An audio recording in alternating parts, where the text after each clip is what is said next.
여러분 우리 교회 이전 위에서도 기도해 주시고 특별히 우리 다음 세대가 동일한 시간에 같이 예배드릴 수 있는 공간을 지금 이곳에서도 하나님께서 허락해 주시기를 위해서 여러분 계속 기도해 주시기를 부탁을 드립니다.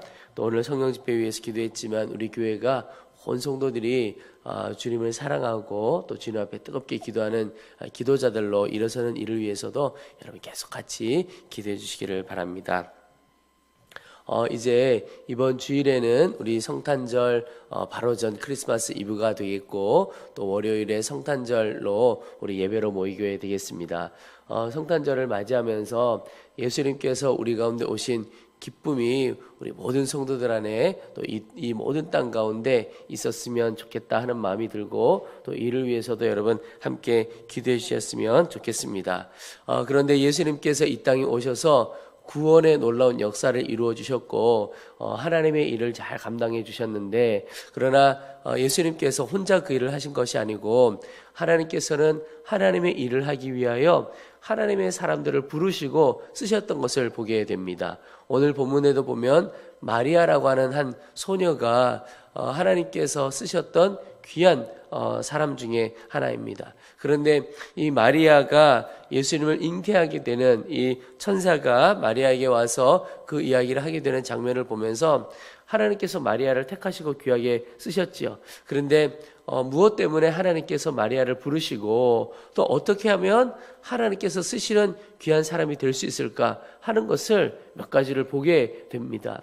그 중에 하나가 바로 하나님의 역사에 쓰임받은 사람 중에 하나가 바로 은혜를 입은 자라고 하는 것입니다. 오늘 28절에 그에게 들어가 은혜를 받은 자여 평안할지어다 주께서 너와 함께 하시도다 하니 또 30절에 천사가 이르되 마리아여 무서워하지 말라 내가 하나님께 은혜를 입었느니라. 여러분 하나님께 쓰시는 자 또 쓰셨던 사람의 첫 번째 조건이라고 할 수 있을까요? 그것은 바로 은혜를 입는다라고 하는 것입니다. 하나님의 은혜가 아니면 아무런 자격도 없는 것이죠. 여러분 은혜라는 것이 무엇입니까? 받을 자격이 전혀 없는 자에게 주어지는 정말 놀라운 선물, 이게 바로 은혜라고 하는 것이죠. 그런데 마리아에게 하나님께서 은혜를 베풀어 주시고 그를 불러주셨다는 겁니다. 그 말은 마리아가 하나님의 아들 예수 그리스도를 잉태할 만한 어떤 인간적인 조건은 하나도 없다 이런 뜻입니다. 그래서 마리아도 은혜를 받은 자여 평안할지어다 이렇게 인사를 할 때 도대체 이게 무슨 뜻일까? 이게 나에게 앞으로 어떠한 일을 가지게 될까? 전혀 예상하지도 못했던 것입니다. 여러분 하나님의 은혜는 일방적인 은혜입니다. 하나님께서 부어주시는 은혜라고 하는 겁니다. 그러니 나에게 자격이 없고 나는 아무런 조건이 없는데 그냥 막 부어주시는 거예요. 그래서 은혜가 되는 것입니다. 여러분 저는 우리 교회도 또 우리 사랑하는 모든 성도들도 하나님의 뜻을 이루어내고 하나님의 나라를 확장하고 구원의 역사에 쓰임받는 교회요 그런 성도들 되기를 정말 소원합니다. 근데 그러려면 무엇보다도 하나님의 은혜가 있어야 합니다. 이 겸손한 마음으로 하나님 은혜를 주십시오. 우리 교회에도 우리 가정에도 하나님의 은혜 아니면 우리가 설 수 없겠습니다. 여러분 이 기도가 우리의 기도이어야 하고 또 한편으로 보면요 이미 하나님께서 우리의 삶에 은혜를 부어주신 겁니다. 그러니까 은혜로 하나님을 알게 하시고 은혜로 하나님의 자녀 삼아주시고 은혜로 우리를 붙들어 주신 겁니다. 그 사람이 겸손하게 되고 그 사람이 하나님 앞에 낮은 마음으로 서게 되는 겁니다. 지금 10대 후반의 어린 소녀였던 마리아에게 있어서 그가 천사를 통하여 듣는 이 말은 도무지 이해하기가 어렵고 나 같은 사람을 어떻게, 그런데 그게 하나님의 은혜인 것이죠. 여러분 오늘 하루도 지내면서 먼저는 하나님의 은혜를 구하기도 하고 또 하나 이미 주신 은혜에 대하여 눈뜰 수 있게 되기를 축복합니다. 그러면 우리의 삶이 걱정과 염려에서 기쁨과 감사로 바뀌어지게 됩니다. 이전까지도 주님께서 이런 은혜로 역사해 주셨는데 앞으로도 더 놀라운 은혜가 있겠고 때를 따라 돕는 은혜가 있겠고 하늘의 은혜가 우리 가운데 임하겠구나. 여러분, 은혜 주실 주님을 바라보고 또 은혜를 구하는 하루 되시기를 축복합니다. 또 하나, 하나님께서 하나님의 사람들을 부르시고 쓰시는 조건 중에 하나가 바로 성령의 능력이 그에게 임하는 것입니다. 오늘 35절에 천사가 대답하여 이르되 성령이 내게 임하시고 지극히 높으신 이의 능력이 너를 덮으리니 이러므로 나실 바 거룩한 이는 하나님의 아들이라 일컬어지리라. 아멘. 여러분, 마리아가 천사로부터 예수 그리스도를 잉태하게 될 것이라는 것을 듣고 34절에 보면 나는 남자를 알지 못하니 어찌 이 일이 있으리까.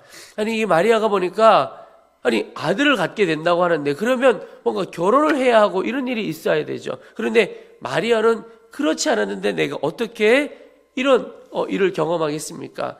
특별히 마리아가 가지고 있었던 두려움도 많은 어려움도 있었습니다. 그런데 천사가 대답한 것이 성령이 내게 임하시고 지극히 높으신 이의 능력이 너를 덮으리니. 여러분, 이것이면 못할 일이 없다는 겁니다. 내 힘으로 할 수 없지만 하나님의 능력으로 하게 된다는 것입니다.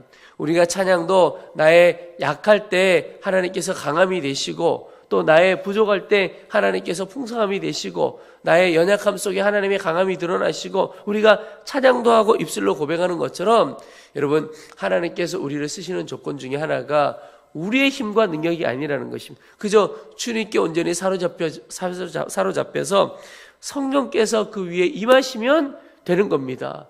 여러분, 우리가 어렵고 힘든 때가 왜 어렵고 힘들죠? 내 힘으로 하려고 하니까 굉장히 어렵고 힘들죠. 그래서 우리가 기도해야 할 두 번째 기도 중에 하나가 하나님의 능력이 내 가운데 있어야 하겠고 하나님의 능력이 내 위에 덮여져야 하겠습니다. 그래야 이 일을 감당할 수가 있겠습니다. 여러분, 우리가 어떤 한 사람 마음 바꾸어 놓고 한 사람을 섬겨내는 것 자체도 내 힘으로 감당할 수가 없지요. 저는 우리 교회가 또 우리 성도들이 그 어떤 사람도 사랑으로 은혜로 잘 녹여내는 교회가 되기를 정말 마음에 소원합니다. 그래서 누구라도 들어와서 교회 안에서 그의 인생이 변화되고 새롭게 되어지기를 원합니다. 근데 여러분, 사람 마음 바꾸는 거 내 힘으로 해보셨습니까? 내 힘으로 하려고 할 때 얼마나 어렵고 힘듭니까? 좋은 말 아무리 막 연구하고 해도 안 되는 건 안 되는 겁니다. 그 마음을 하나님께서 열어주시지 않으면 안 되는 겁니다. 그런데 아무런 능력이 없어도 하나님이 열어주시면 그저 한마디에 툭 마음이 열려지고 그 한마디에 뭐 그렇게 하지 왜 교회로 나오고 이런 역사가 있게 되는 것이죠. 그 일을 보면, 이런 일들을 보면 내 능력으로 살아가는 것이 아니고 하나님의 능력으로 사는 것이구나. 그래서 우리에게 맡겨진 어떤 일도 또 우리가 감당해야 되는 모든 일 가운데도 기도할 중요한 제목 중에 하나가 하나님, 내 힘으로서는 안 됩니다. 하나님이 힘 주셔야 하겠고 하나님이 길 열어주셔야겠고 하나님이 문 열어주셔야 하겠습니다. 그래서 아무리 내가 계획을 하더라도 인도하시는 분은 주님이 인도하셔야 하는 것이고 주님이 역사하셔야 되어지는 것이죠. 마리아에게 하나님의 능력이 임했기 때문에 마리아의 삶이 마리아의 삶으로 바뀌어지게 되는 것이죠. 여러분, 오늘 하루도 내가 살아가는 삶의 현장이 있습니다.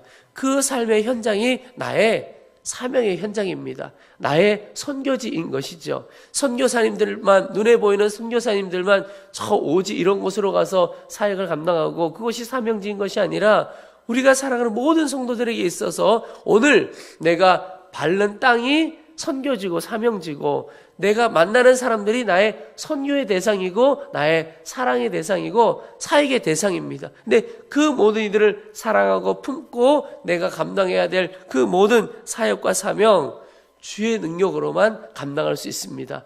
작은 집안일 하나 하는 것, 눈에 보이는 아무것도 아닌 것 같은 일도 주님께서 힘 주시면 기쁨과 감사로 하게 됩니다. 그런데 주의 힘이 아니고서는 이게 다 불평이고 원망이고 마음 아픈 일이 될 수가 있습니다. 여러분, 오늘 마리아에게 하나님께서 부어주셨던 그 하늘의 능력, 지극히 높으신 이의 능력이 오늘 우리 가운데도 임하고 우리 위에 온전히 충만히 임하기를 위해서 함께 기도하시면 좋겠습니다.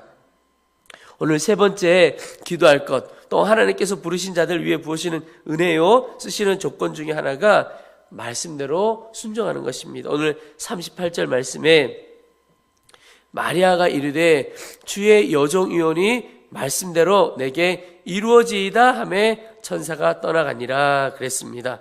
여러분, 우리 마음 가운데 큰 소원 중에 하나가 하나님의 말씀이 우리의 삶을 통하여, 특별히 나의 삶을 통하여 그대로 이루어지기를 원하는 소원이 우리 가운데 가득하면 좋겠습니다. 그래서 주님의 소원과 주님의 마음이 우리의 삶에 그대로 이루어지기를 소망하면 하나님께서 그 가운데 역사해 주시리라고 믿습니다. 특별히 여러분, 나의 생각과 나의 지식과 나의 한계 속에 다 이해할 수 없어도 하나님, 주님께서 말씀하신 것이면 주님께서 친히 이루어지실 줄로 믿고 나는 그저 순종하며 따라가겠습니다. 이 결단과 고백이 우리 가운데 있기를 축복합니다.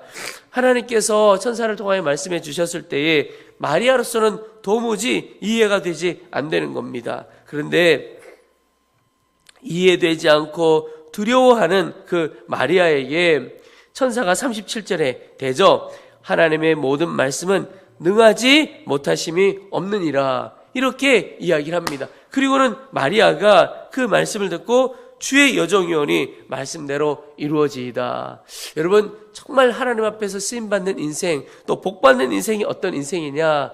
내 지식과 내 경험으로 다 아멘 할 수 없는 그 일에 대하여 하나님의 말씀이므로 하나님께서 하신 말씀이기에 그 일이 이해되어지지 않고 받아들여지기 어려워도 그냥 아멘 하는 인생, 이게 정말 복된 인생입니다. 근데 여러분, 그렇기 때문에 이게 믿음이 없는 사람에게, 또 영적인 눈이 열려지지 않은 일반 세상 사람들에게는 잘 이해가 되지 않는 겁니다. 아니, 저 이야기 어떻게 아멘이라고 예라고 말할 수 있나? 도무지 이해가 안 되는 겁니다. 근데 하나님의 역사와 하나님의 방법은 세상의 방법으로는 잘 이해가 되어지지 않는 겁니다. 오히려 노라고 해야 할 그때에 예라고 하는 거예요. 그런데 하나님의 역사가 거기에 있는 겁니다. 여러분, 처녀가 어떻게 잉태하여 아이를 낳을 수가 있습니까? 이거는 세상적인 지식으로는 도무지 이해가 되어지지 않고, 또 지식으로뿐만이 아니라 마리아가 처한 상황입니다. 그 당시에 이 유대인들 이스라엘 공동체에 결혼을 하지 않은 처녀가 잉태했다 그러면요, 이때는 돌로 맞아 죽어도 마땅한 때입니다.